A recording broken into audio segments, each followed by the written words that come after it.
On est avec Pascal Thibault qui a créé la Fondation Yeux du Cœur, fondation qui vient en aide principalement aux jeunes du Cameroun, en fait, en lien avec un orphelinat. Alors, il va nous présenter tout ça ce matin parce qu'il revient justement d'un long voyage humanitaire au Cameroun. Ça va bien ce matin, Pascal? Oui, très bien. Merci, François. Écoute, avant, on va rappeler les grandes lignes de la Fondation aux Yeux du Cœur. On l'a déjà présenté dans des entrevues précédentes, mais pour ceux et celles qui ne savent pas c'est quoi, qui n'avaient pas écouté ces entrevues, quand on parle de la Fondation aux Yeux du Cœur, c'est quoi? Le groupe d'entraide Yeux du Cœur du Canada, c'est un organisme qui a été fondé en 2011. Et c'est un organisme que le but principal, c'est vraiment d'aider des orphelins au Cameroun. OK.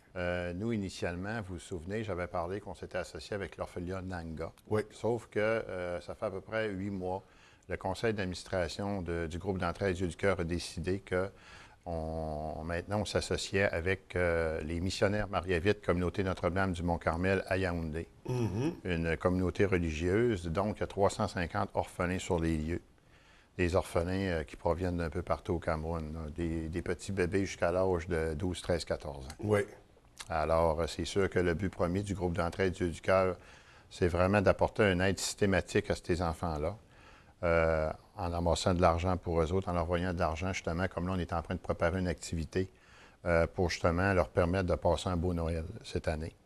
Et également pour que les pères soient en mesure de leur acheter un petit cadeau parce que, tu sais, ils veulent comme un peu leur procurer un beau moment parce que durant l'année, c'est pas ça qui se passe. Durant l'année, c'est pénible et puis les ressources sont tellement minimes avec tout ce qui se passe au Cameroun actuellement. Oui. On parle de Boko Haram et tout ça, c'est vraiment pas facile. Le climat, ça ne va pas en s'améliorant, malheureusement. Donc, un contexte très difficile présentement au Cameroun. Que ce soit sur le plan avec Boko Haram, l'État islamique, puis au niveau politique, c'est pas facile non plus. Là, Mais en tout cas, c'est rassurant. Dernièrement, là, on a parlé qu'il y avait 300 militaires américains qui étaient sur les lieux justement pour venir en aide là, au Cameroun, puisqu'on a beaucoup de difficultés. Ouais. Et le peuple aussi est sur une certaine tension. Là.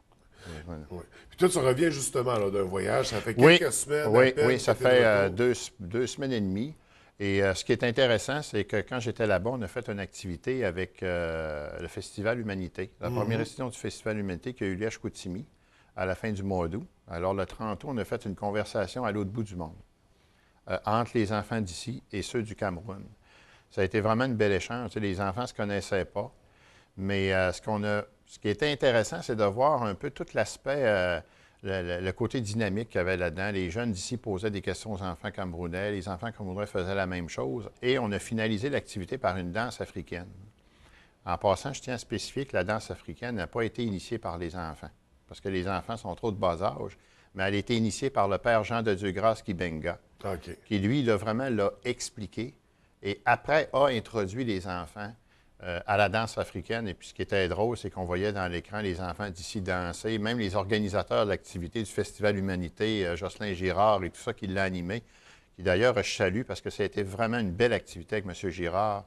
Et puis moi, c'est sûr que si on a la chance de refaire ça, ça va être oui tout de suite avec M. Girard. Donc, ça a été un beau lien avec le festival, sa première édition. Oui, oui, ça a été un beau lien. Puis écoute, j'ai pas besoin de te dire que nous, là, de notre côté, là-bas au Cameroun, on était prêts depuis 6 heures le matin. Là. Fait qu'on était sur le radar. Pour ici, c'était plus facile, mais là-bas, les ressources c'était assez restreint. Ouais. Fait qu'on est toujours de faire ça au centre communautaire. Et puis de tout rassembler les jeunes, et puis tout ça, c'était quelque chose. Puis après, pour les récompenser, pour leur collaboration, bien là, on leur a tout offert un pain baguette avec du chocolat. Là. Il y avait peut-être 7-8 bénévoles. Là. On a graissé 150 en l'espace d'une heure et demie. En tout cas, les enfants là, étaient tellement contents de ça. Puis de voir que c'est une activité qui est faite au Canada. Puis tout ça, là, pour eux autres, ça les a touchés. Là. Puis justement, quand on parle de ces enfants-là, c'est quoi la réalité qu'ils vivent présentement au Cameroun? Ben, Dans quelles conditions on les retrouve? Bien, la plupart des enfants qui arrivent, écoute, de toute façon, là-bas, c'est le ministère des Affaires sociales qui amène les orphelins. Peu importe la communauté qui est en place. Tu as des orphelins, tu as des bébés qui arrivent là, ils ont 8-9 mois, là, ils sont abandonnés, carrément. Il y a des enfants qui arrivent, eux autres, qui ont 3, 4, 5 ans, ils arrivent là, ils sont très déshydratés, ils ont le palu, ils ont la typhoïde, parce que c'est la malnutrition. Puis aussi, il ne faut pas oublier la malaria causée par les moustiques. Et puis ça, il y a le docteur Fouda, qui est un docteur très connu au Cameroun, qui 2 fois par semaine va justement rencontrer la congrégation pour évaluer ces gens-là. Il ne faut pas oublier que la communauté de Notre-Dame du Mont-Carmel, ce n'est pas juste des prêtres, des frères, mais il y a des religieuses aussi. Les religieuses qui sont infirmières s'occupent spécifiquement des orphelins qui sont malades.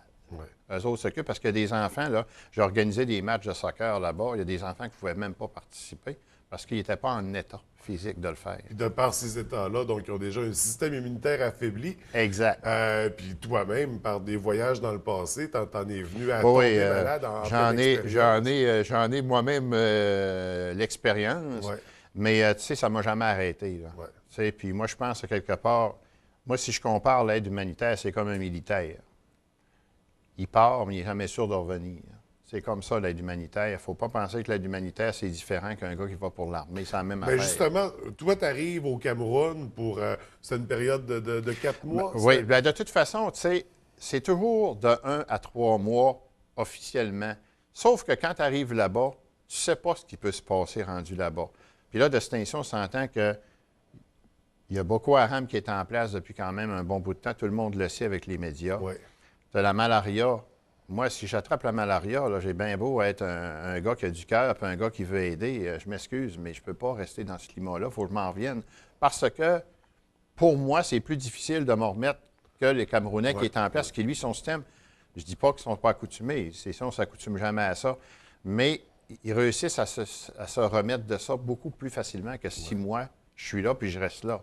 Puis de toute Ils façon, ont il y un a des... bagage d'anticorps aussi plus adapté. Au Cameroun, nous, on a un bagage d'anticorps adapté Exact. à notre climat, à notre milieu. Puis il ne faut pas oublier que les ambassades, que ce soit au Canada, ils ont des restrictions. Ouais. Quand un Canadien, sa vie est en danger, peu importe la raison, C'est retour au regarde, pays. tu t'en reviens au pays, là, tu t'ostines pas. Puis Ouais. eux autres, quand ils peuvent pas me garder si je suis trop malade. Ils peuvent pas. Mais je peux dire une chose, qu'à toutes les fois que je vais là-bas, c'est toujours du plus dans mon cœur, puis je sens que j'apporte toujours quelque chose de nouveau Ouais. à ces enfants-là. Et puis ça se voit dans leur regard. Tu sais, tu n'as pas besoin de leur demander est-ce que tu as de la peine. Tes enfants-là, tu as juste à les regarder, puis tu sens qu'il y a de la souffrance qui est là. Tu sens que ta présence leur suffit, leur fait du bien. Puis moi, écoute, là, moi, je le fais. Tout le monde peut faire ça, le bien autour de lui. Là. Hein? Bon, il y en a qui vont dire on n'a pas besoin d'aller aussi loin. Je suis d'accord. Mais moi, c'est là. Moi, c'est là que je vais en Afrique. Et puis, je suis content. Puis, je suis content surtout que la vie me permette d'y aller encore avec la santé. Parce que, tu sais, tant que tu as une santé, il n'y a pas de problème. Mais la journée que tu ne l'as plus, malheureusement, il faut que tu fasses une croix à ça. Là, Puis là, on dit que tout le monde peut aider autour de soi. S'il y en a qui aimeraient aider, mais avec la cause des yeux du cœur, aller au Cameroun, t'accompagner dans ces voyages humanitaires-là, comment il faudrait procéder? C'est sûr que dernièrement, j'ai justement rencontré, des journalistes me posaient la question, puis les gens peuvent nous rejoindre parce qu'on a une page Facebook, Ouais. Groupe d'entraide Yeux du cœur du Canada, dans laquelle il y a plein d'informations. Il y a la mission du groupe d'entraide, les objectifs et tous les contacts sont là. Mais les gens peuvent me contacter au 418-820-9273. Justement, dernièrement, il y a une dame qui nous a appelés.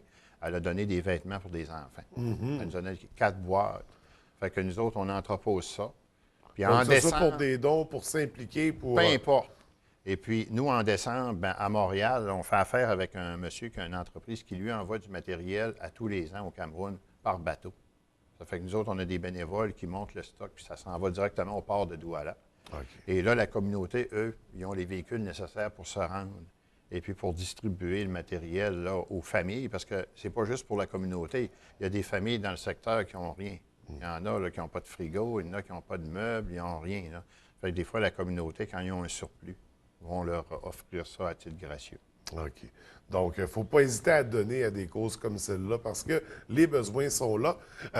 Puis toi, tu as poussé ton expérience des 4 derniers mois encore plus loin parce que tu es revenu, tu as même adopté un enfant au Cameroun cette année. Oui. Lors de mon dernier voyage, je t'avoue que ça faisait plusieurs mois que je réfléchissais à ça. Parce que c'est quand même pas un engagement, c'est pas du n'importe quoi. Là. Et puis, quand j'ai arrivé à la communauté, c'est beaucoup plus facile d'adopter un enfant, de passer par une communauté religieuse qui est en place que par un regroupement. Et oui, j'ai accepté d'adopter une petite fille là, qui va avoir 4 ans. Et ça a été quand même beaucoup de démarches. J'ai passé une journée au complet là, avec 2 responsables de la communauté à l'État civil puis à la mairie pour régler la question des papiers. Sauf qu'elle va pouvoir s'en venir seulement juste en 2016. J'espère qu'elle va pouvoir venir la présenter à TVDL aussi en 2016. Elle Présentement, elle ne peut pas rentrer au pays à cause de son état de santé. OK. Il est trop précaire. Et puis, il y a des lois gouvernementales qui disent qu'un enfant qui s'en vient d'Afrique doit être en parfait état.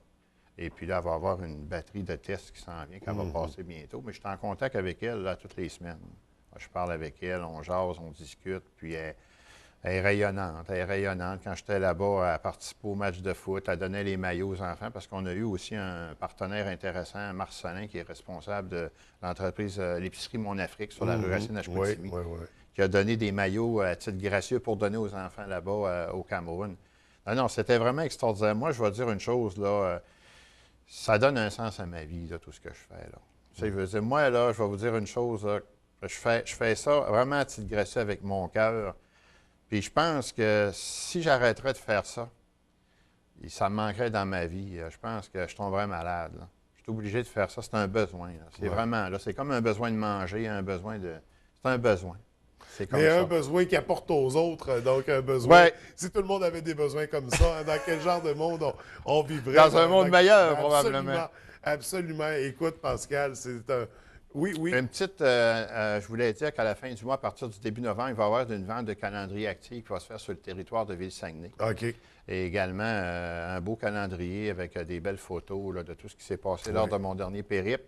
Alors, on invite la population. C'est au coût de 10 Et le calendrier... Il y a une partie des sous qui vont à la fondation. Tous les sous vont là. OK. Parce que le calendrier est imprimé à titre gracieux. Le calendrier, alors nous, on remet l'argent directement à la communauté pour Noël, pour faire en sorte que les enfants passent un beau réveillon de Noël avec des cadeaux et puis une belle fête. Donc, un calendrier qu'il faudra se procurer, qu'on verra circuler très bientôt. Tu pourras te procurer le tien sans problème. Absolument. Donc, en attendant, on peut aller sur la page Facebook pour voir les partages qu'il y a, les photographies également. La vidéo. La vidéo. Écoute, Pascal, félicitations pour cette initiative-là, pour ton expérience aussi. Je vous remercie parce qu'à toutes les fois que je reviens du Cameroun, vous êtes toujours ouverts. Puis ça met les gens de la baie, toute la population à jour ce qui se passe là-bas. Bien, c'est un vrai plaisir de te recevoir. Je te souhaite une belle journée, Pascal, pour au plaisir de se revoir. Merci.